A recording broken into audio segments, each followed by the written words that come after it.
Hey everybody, welcome.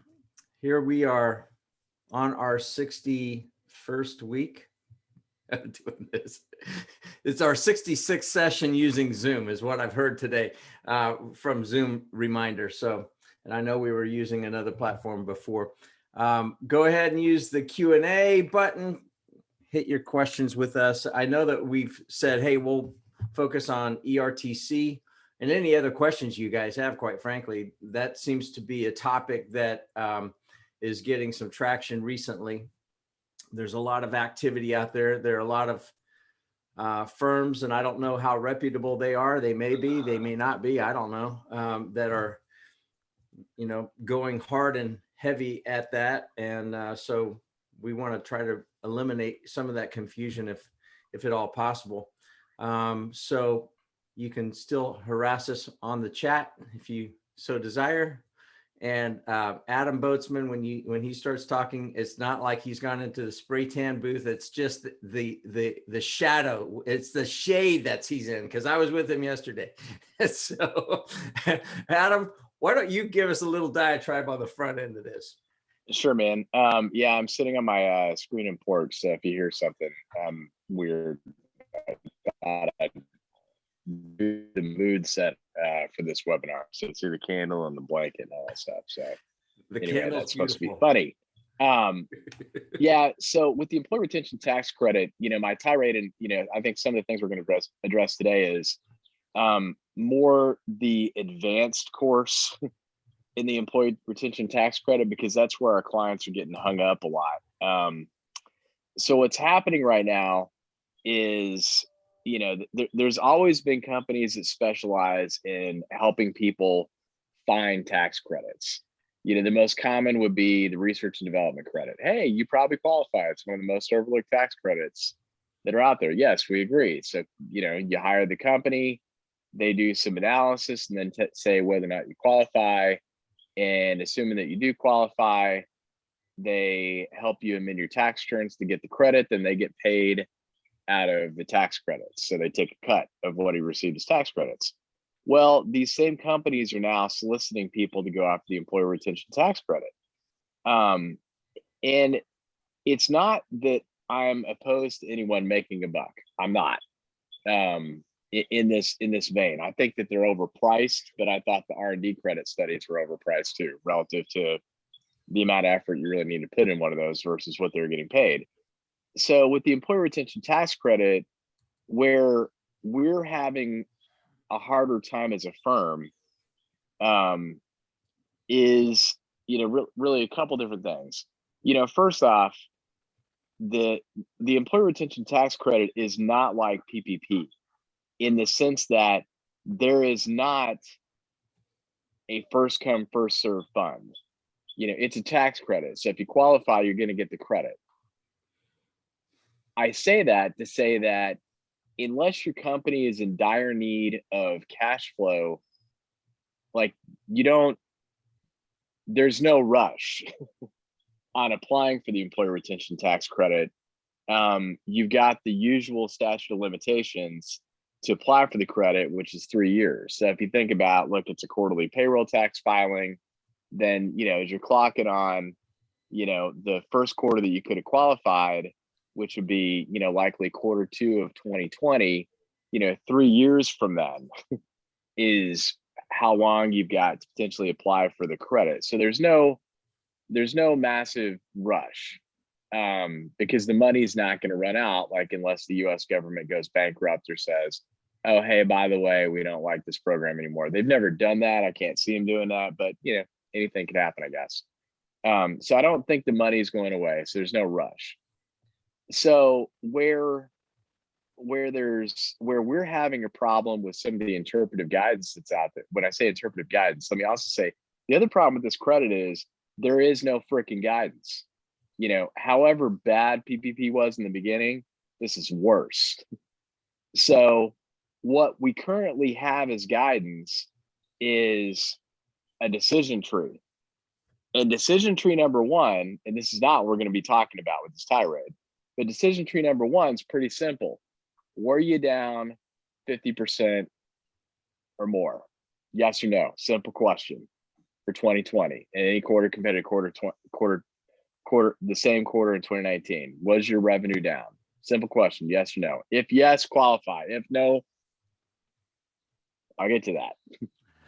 So when you look at 2021, the equivalent question is 20% down. Yes or no? Simple question. If yes, you qualify. We're not talking about the people that ran down that decision tree and said yes. And we've given some clients guidance that, hey, man, if you're on the bubble and your revenue recognition technique is an estimate, maybe look at your estimate so that you get to the qualification level. Totally fine with that, because you know what? Your revenues were still down 50%. Like, you probably deserve some government money. As a US taxpayer, I'm happy to give it to you to help you out, because it's going for employees that you kept on your payroll instead of putting them on unemployment. I'm happy to help my fellow man out from that sense. It's the Uh-oh, frozen. so the no, my revenue was not down. You may have to go right when he got to inside, the Adam, right at the right You think time. North Carolina would be, what's that?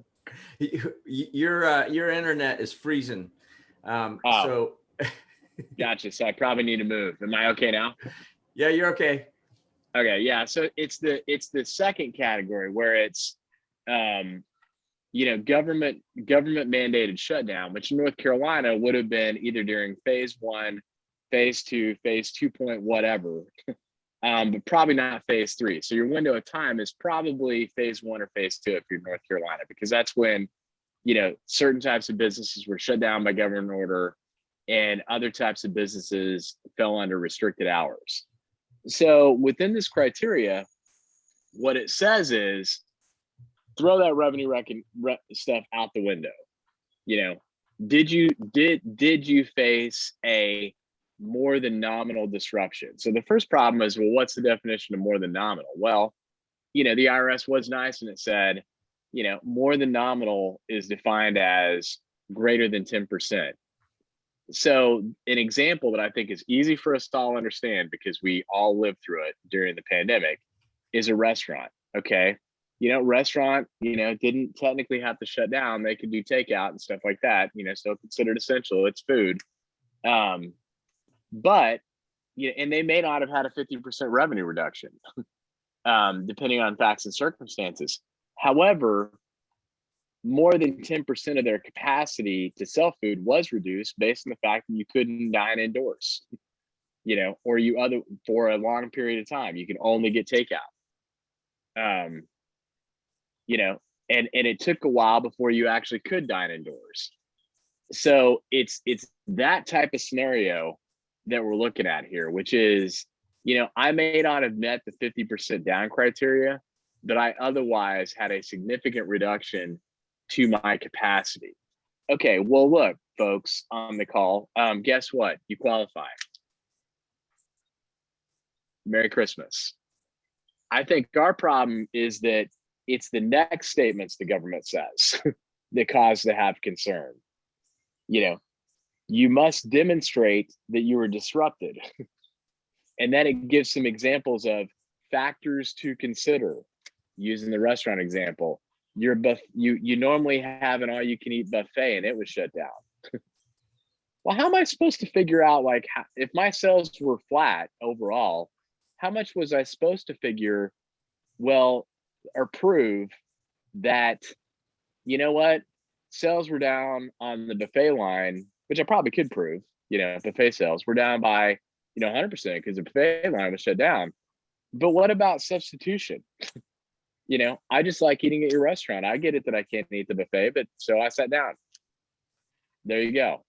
I love my KFC all-you-can-eat chicken buffet. Instead, I just ordered the chicken. Did I really have a disruption? So I think our concern here with people rushing out to apply for the credits without having some additional guidance is that just, it doesn't make any sense to me that the government is going to be okay with you going back and getting a credit when you didn't actually show any kind of revenue decline at all. or any sort of economic harm at all, even though it may be technically okay given what's written as of today. I just see them digging in on, we'll show how you were actually disrupted though, and then making the case that I am. Yeah, but I mean, wasn't there substitution? Like, how did you factor in, the substitution effect associated with something? So I just, I wouldn't rush the application to get the credit at this point until there's further guidance. And the reason that I'm saying this is that, normally I'm Mr. Aggressive. We joke all the time. The reason Jack's here is to make sure that we don't all end up in jail. So, which I greatly appreciate it. With all tax credit audit plans, if you look at the IRS audit plan, you can Google them. Like, Google the research and development audit plan, you'll get it. It's IRS audit technique. Guess what? They assume that you're lying and that you don't qualify. So it's up to you to prove that you do. And there's currently not any really good guidance on how you're going to prove that you do qualify. I didn't double check to see if he's on the call, so hopefully he won't be offended if he is on the call. But where this really sunk in for me is, we had a client. I think his business is going to qualify. He can demonstrate a disruption in a certain area. So I feel good about him applying for the credit. But he said, "Hey man, don't you know CPA firms qualify too?" Like, I get that on a technicality, but come on, and he said, "No, I mean, like, if you generate a business from a trade show and you can't go to trade shows anymore, then you were disrupted." I get that on a technicality, but if my revenues were otherwise stable, I've got a hard time making a case that I was actually disrupted. Even if I can demonstrate that trade show sales were down, well, that's great. Internet sales were up because I compensated. I think, and again, I know that, people on the call might say, "Hey, that sounds a lot like what you said with justification for PPP." Totally different. With PPP, they're like, "Look, we don't know what the hell's going to happen next. Take the money." And you know what? We don't know what's going to happen in the future. Take the money. In this case, you're going back and amending tax returns. It just feels different to me. And the enforcement body is the IRS, not the SBA. That feels different to me.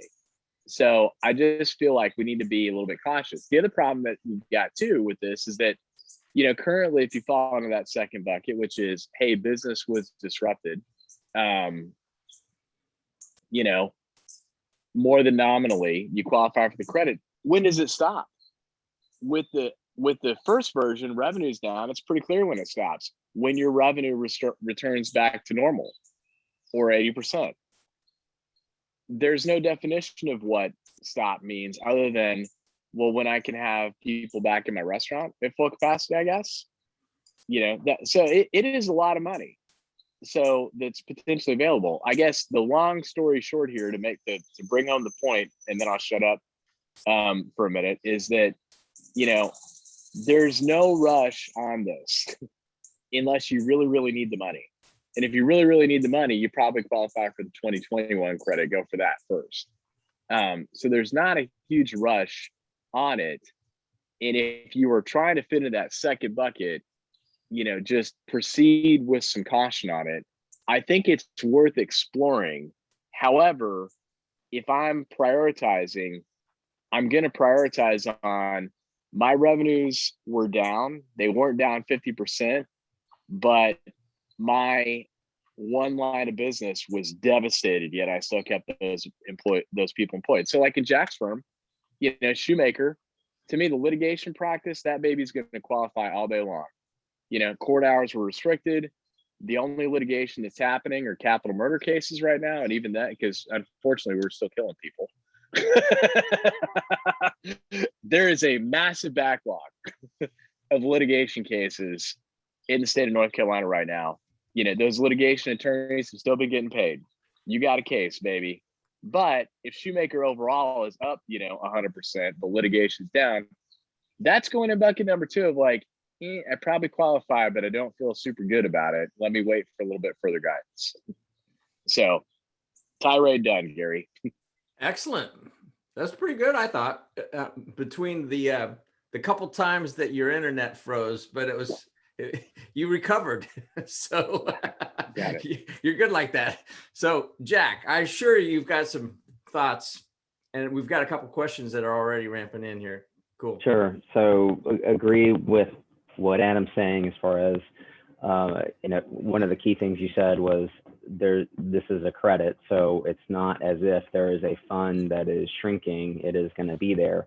I think part of the stress has been the interaction between the credit and PPP and utilizing some of the same numbers and what the crossover is, and not being utilizing something to the detriment of the other, and having kind of a holistic analysis as to, okay, well, beyond the obvious that you can't use, if you've been compensated for certain expenses, that you can't use the same data points necessarily for compensation otherwise, and those kind of interactions. So I think that's where some of the confusion comes, and therefore, the analysis that needs to be done on a case-by-case basis, company-by-company basis. So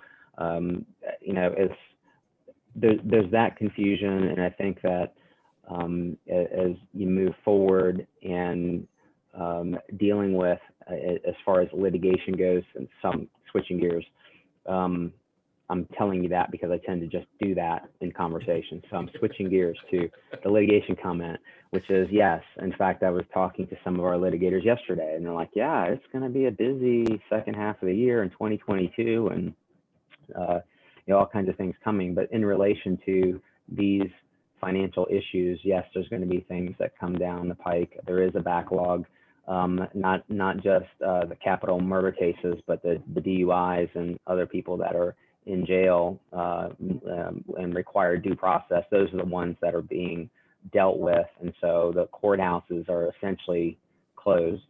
I think last week I'd mentioned that there is the thought that the resolution of like PPP issues, like if you were denied, and I was reading about what the actual process is as far as if your lender denied it, if the SBA denied it, you can go back and ask for reconsideration, then you can go back and ask for a formal opinion, and then you can file a lawsuit for specific performance in federal court. So to get through all those things, if it's worthwhile.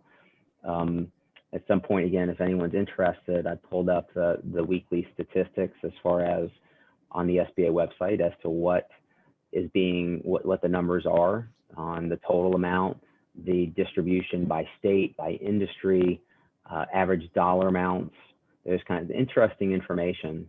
The averages are lower than I thought they might be, so I was a little bit surprised. But I guess in thinking kind of more on a larger scale as to some smaller businesses bringing down the average because they would only qualify for a certain dollar amount or only needed a certain dollar amount. So those are some interesting statistics. So yeah, those are essentially my updates. While Adam was talking, I was trying to pull up the Senate bill and see if there was a new entry as to in the chronology of the Senate bill. And yeah, it still has, I think the latest thing was February of this year. That is the last entry on the Senate side, and the House side hasn't said anything other than it's been kicked over to the other side. So nothing to report on that. I'm sure that they are unaware of the fact that April 15 was May 17, and they were supposed to have it done at least before then. So that ship has sailed. So one question before we go into the questions that have come in here, and this is for you, Jack. What's the most interesting stat that jumped out to you on all of that data? Gosh, I think it is the fact that if you look at, and I'm looking at it now, just kind of the loan breakdown and just the sheer dollar amounts. So the net dollars on the first draw was 62 billion, and then the second draw loans is, am I doing that right? 1,000 million, yeah, $203 billion. So that's the composition of almost $66 billion that's been distributed out there. And then, the lender types are as you would expect. And then it was interesting to see which states got the most money. And, you know, you would think that some of the bigger states like New York, Texas, but there were some that I thought would have gotten more and some that I would have thought have gotten a little bit less as far as the cumulative amount of net dollars distributed. So a couple of I think, assumptions that were surprised, that were debunked when I looked through some of these numbers. All right, cool. Well, we've got a variety of questions that kind of span the gamut. And the first one is actually R&D related. So here's the scenario. We've got an S Corp getting credits for R&D investment. It looks beneficial with the federal tax, but I'm ending up paying more tax to the state. I believe the Fed credit is good up to the amount that we've paid already, but any R&D credits beyond that is going to be carried in the future. I'll have this recurring again in future years. Is it better to reduce the R&D credits to the amount it's reasonable enough to claim federal credit, but not the extent that we end up paying more state taxes? Well, I mean, what's happening is that you're backing out the value of the credit as a federal tax deduction. So your income is going up by the amount of the credit. That's offset by the fact that you have a tax credit. By the way, ERTC, that's works the same way. Don't get a benefit of the deductions. So this will also happen with ERTC. So in other words, you know, I made $100,000, but I had $25,000 in R&D credits. So for income tax purposes, I actually made $125,000. Well, at the federal level, you know, let's assume that's 30%. So that's going to be roughly, you know, $40,000 in taxes that are due, but I have a $25,000 credit. Woo! I don't know any federal taxes, but my North Carolina bill went from $100,000 times 5% or $5,000 up to $125,000 times 5% or whatever that math is, because I'm terrible at math in my head, but it's more than $5,000. So you know, anytime you're going to take a tax credit or there's a difference, I mean, this applies to everything. It's like anytime there's a difference between the federal code and the North Carolina code, I mean, PPP is actually a good example of that.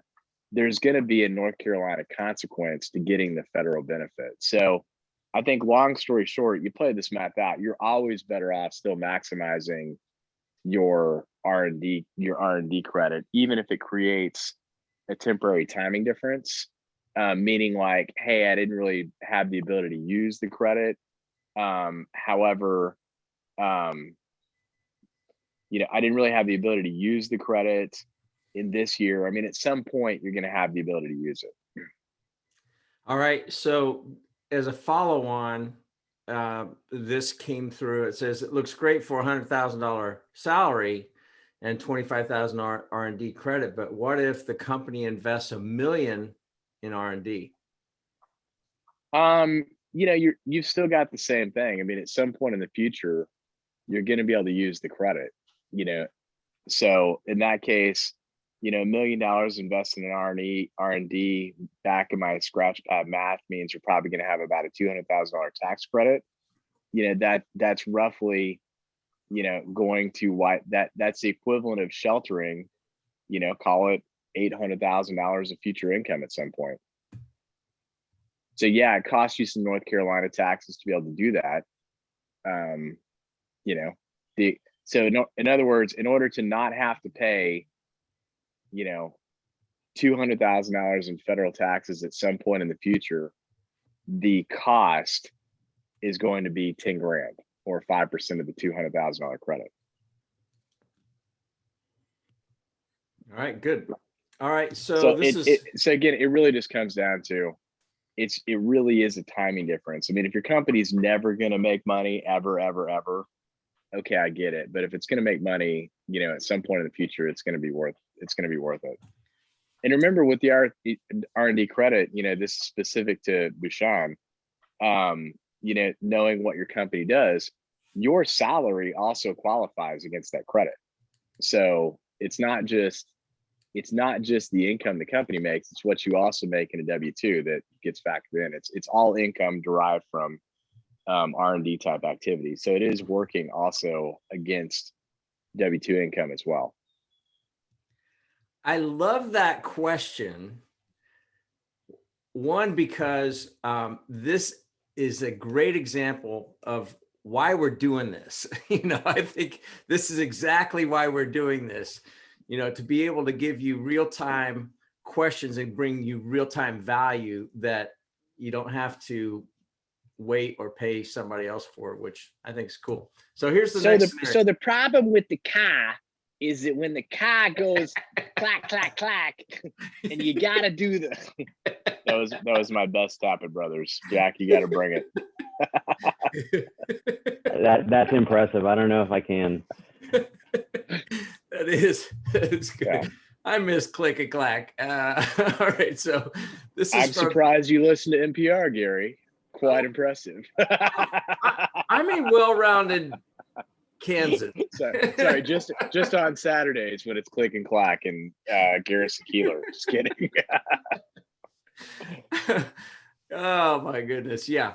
So moving right along, David, another large CPA firm, to remain unnamed, even though he called him out here, is reporting that owners of more than 50% are not eligible for ERC credit on their own wages, nor on the wages of any blood relative.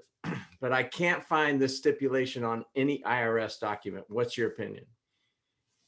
I don't remember the percentages, but there is a carve out on owner wages, and it is in one of the IRS bulletins. I mean, they did like I think their last dump was in March of 2021, and I think it's probably in that bulletin. But if you give me a homework assignment, I can go find it. I just don't remember what the percentage is off the top of my head. But it is meant to behave very similarly to PPP in the sense that you're not getting a big benefit for yourself. I did the homework, so I got the answer only because I saw the question about 30 seconds ago. So I found the answer. Okay. No, it's just all this stuff is floating in my head and just waiting to be released, right? No.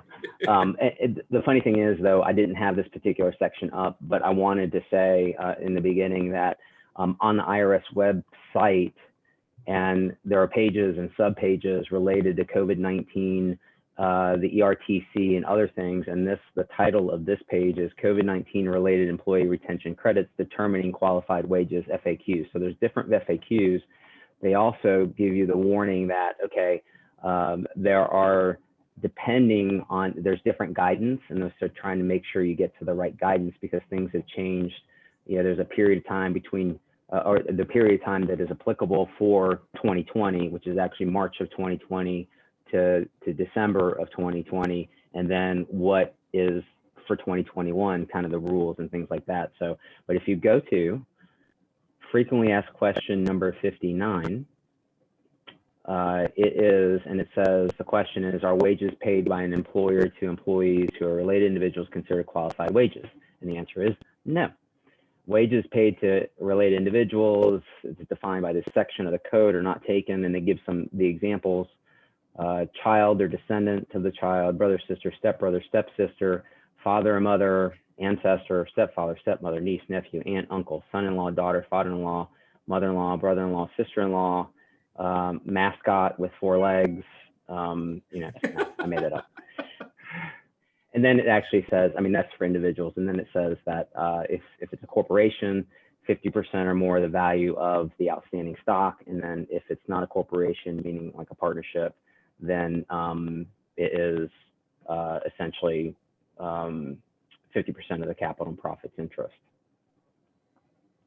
Okay, so the comment back is, it's only how to determine who's a relative, but does not address owner wages.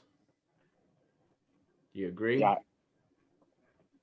I think they're just saying that those people are excluded, right? Correct. David saying no. I think that's the way that we read it. Well, you might have to Yeah. find different legal counsel. Yeah. I'm surprised. So what you're saying though, on the four-legged, I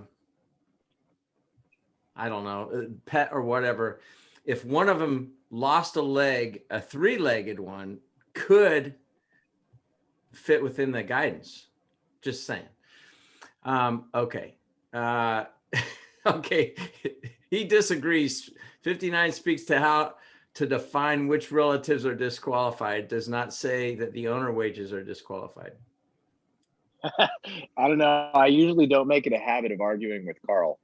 So usually I find that I'm wrong and he's right, and I have to apologize with humble pie. So Yeah, and it is true. This deals with employees. Carl is one of the BGW team members who also keeps me out of jail, and I'm very appreciative. So. Yeah, so sorry, that was focused on employees. The question was owners, but and I don't think that I think that's correct that it hasn't been specifically. And if you were to look, I think what I've read in the past is that it hasn't been, the proclamation hasn't come down yet. So okay. Thank you for weighing in, Carl. Good to see you here. So we're going to move on to the next question. Here's the scenario. Two small businesses with the same owner, ownership. The companies qualify for ERC on an aggregated basis, but one company was up, the other one was down. Do both companies get the ERC on all employees or only the company that's down? This is off the top of my head, but I believe on the aggregation rules, you still qualify for the entirety of the business. While I stall for time, Jack, please fact check me. But again, you kind of hit, the problem that you hit into is the same problem that we said at the first part of the call, that, at some level, you've got, so in other words, I've got two companies, one clearly qualifies, one clearly doesn't. When I aggregate them together, they don't qualify. What do I do at that point? I think you have to really look to, how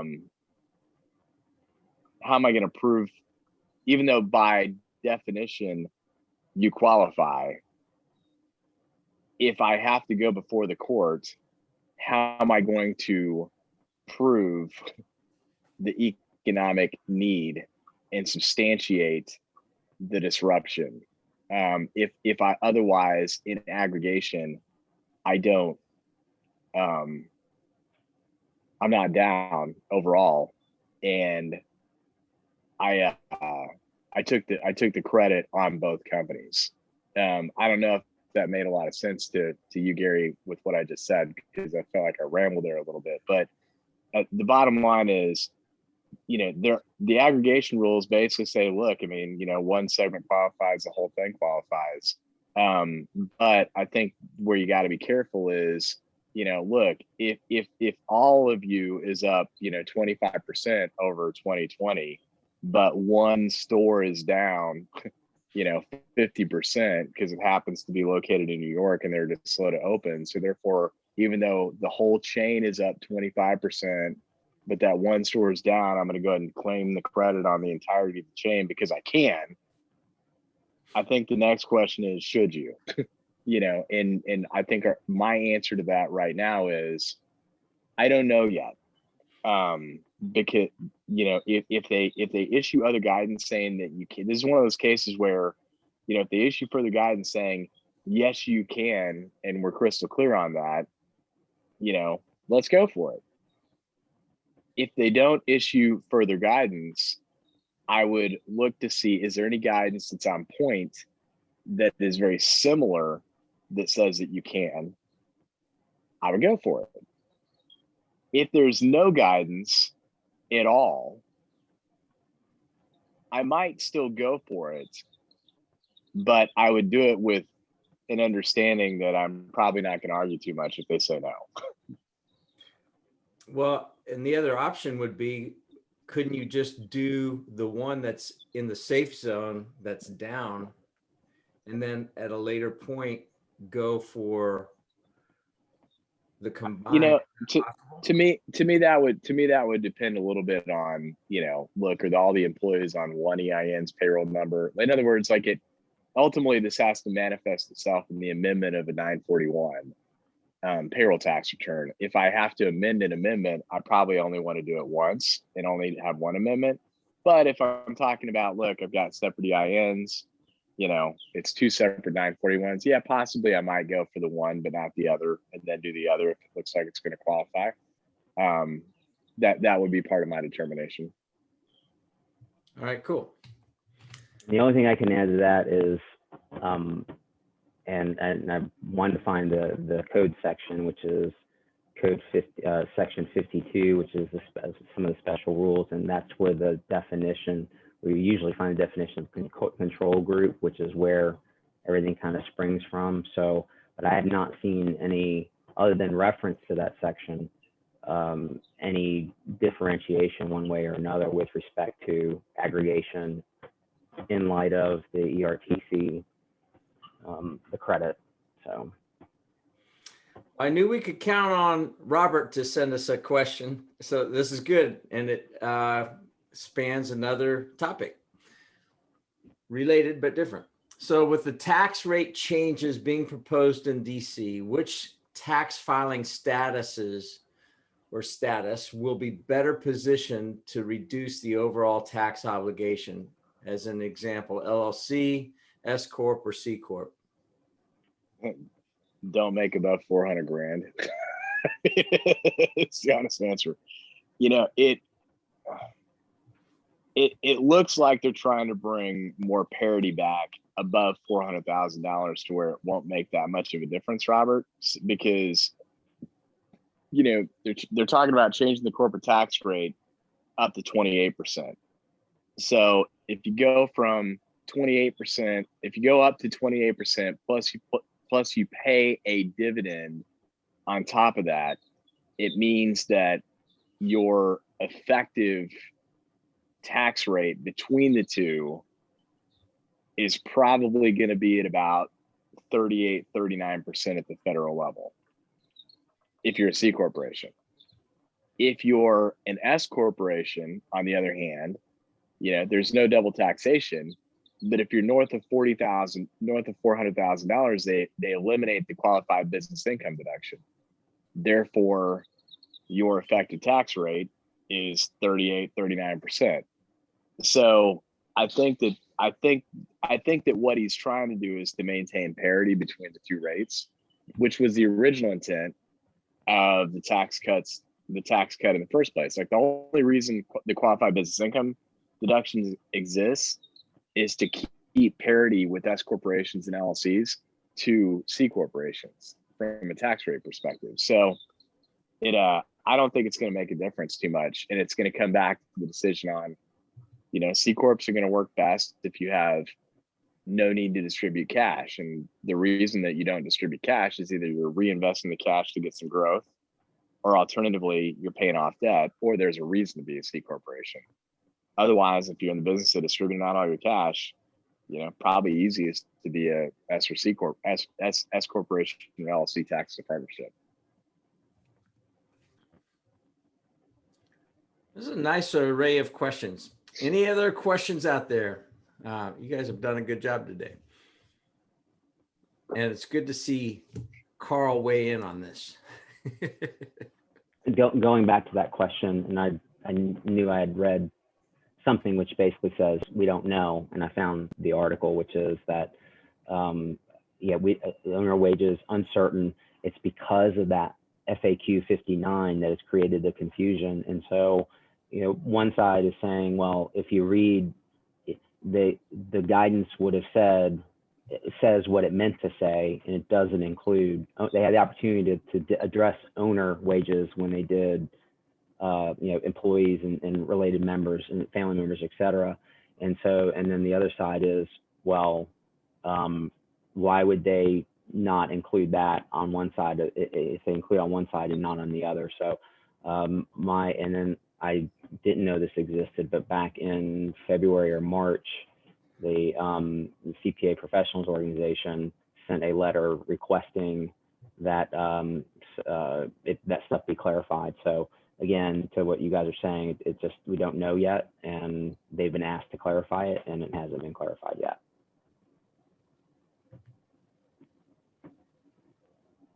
And yes, David, that is true. So, but I was finding the proof.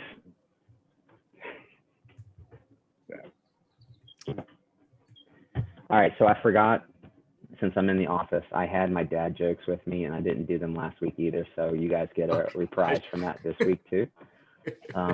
But I was thinking about all of you this morning when I heard a certain song called, I don't know if it's the name of the song, but Who's Zooming Who? I was thinking about you. So the first person that writes who wrote that song or who sang that song, not who wrote it, who sang it, I will give away a $10 gift card to Starbucks. Who's zooming who? Who's zooming who? Yes. Yes. David. Aretha? Fast typing. Yes. Oh my gosh. And I was listening to 80s on 8. I thought that was a 70s song. So maybe it was like 79 or so, but yeah. So, all right. So yes, I will send you another electronic card. Let me know if it works. It should, but you know. Oh yeah. I don't know. David's becoming, this is almost like Trivial Pursuit champion. Oh my gosh. All right. Any other questions out there from anybody that loves Aretha Franklin or anybody else? I didn't see Aretha Franklin in concert, but I did see Patti LaBelle, and she was amazing. Well, supposedly they're going to start bringing concerts back to the outdoor arena at the Music Factory and queue up the PNC Pavilion, if it's still called that. If someone else hasn't bought it at this point. So, well, if it was the BBVA Pavilion, it's now PNC Pavilion. So. All right. Any other questions out there? Otherwise, we'll cut it short today. Oh, here we go. Any thoughts on more funds for the restaurant fund? I think it's possible, but not sure. I know that the hotel industry is very jealous, and so they're trying to push for their lobbying is trying to push for their own fund, because you know that not necessarily hotels apply even or are applicable in that fund. You know, we've seen a lot of the devastation here, which is indicative of where it is in other places. So, you know, like uptown, up here is still a ghost town. It's getting a little bit better.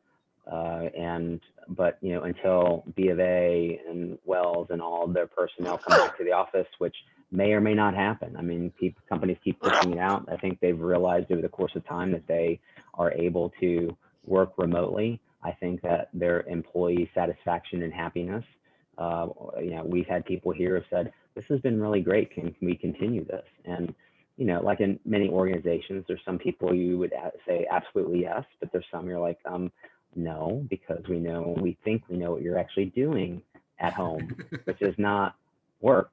So all the time. So, you know, have those issues, but you know, the fact that the PPP funds ran out of money earlier than expected is still a problem that people are talking about. It's like, okay, if you didn't get in early, then you've been essentially screwed. And the other side of that is, well, you should have had your act together. This wasn't, you know, the first round. You should have been able to get your act together and stuff. But, you know, so I've seen heard arguments on both sides as to whether or not there's going to be more money to be put in. But, you know, there's limits as far as how much you can borrow against each other. There's all these other programs. So if you think about the, you know, PPP, well, not ERTC, but PPP, outgoing money, EIDL, and then you put on top of it all these other programs that the White House has been talking about, like infrastructure, which we all know that we need that. If you've been over some of the bridges on some of these back roads in North or South Carolina. And I haven't been down to Rock Hill in a while, but the big Catawba River Bridge apparently that they're working on too. But it's like, oh, cracks here, cracks there. So it's not that it isn't needed. It's a matter of, okay, where is the greatest need? And quite candidly, who is screaming the loudest for the money?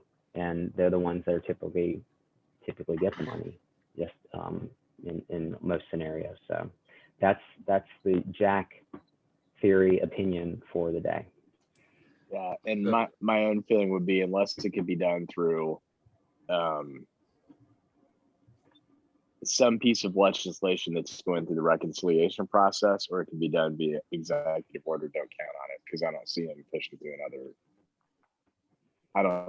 through another stimulus package. Otherwise, they'd already be doing it. I mean, there's too much momentum around taking away unemployment benefits that I don't see another stimulus package coming, unless there's like a special carve out in a piece of legislation that's associated with tax code or some sort of incentive that's going to go through the reconciliation process. Yeah, comment that we had on with regard to the restaurant deal was that it was oversubscribed by 3 times last time I heard. Sorry, guys. Bless you. I didn't know about the The 3 hard part is times, that- but I knew it was oversubscribed. And oh, hey, Mitch, good to see you here. PNC is hosting Dead and Company on October 11th. So put that on your calendar. All right. Thank you, Mitch. All right. Any other questions or thoughts? Just as a reminder, anybody that got on here late, we will post this again on the BGW YouTube channel later on this afternoon. Rachel Coftry is back in the saddle and she will get that up later on today. So that's good to have her back. So anyway, last call. Oh, here we go. You're welcome. You're welcome, David. It's good to see you on here, and congratulations. You are the Trivial Pursuit champion, the reigning champion, to be dethroned by whoever wants to challenge. So could be Robert. I'll try to bring my dad jokes next week and use that as the trivia. There was actually some pretty good ones. Sounds good. All right, Okay. everybody, enjoy this beautiful weather before it starts getting hot. And even when it gets hot, enjoy it. Have a great day. Thank you. Have a great rest of the week. See y'all. Bye-bye. Thanks, guys.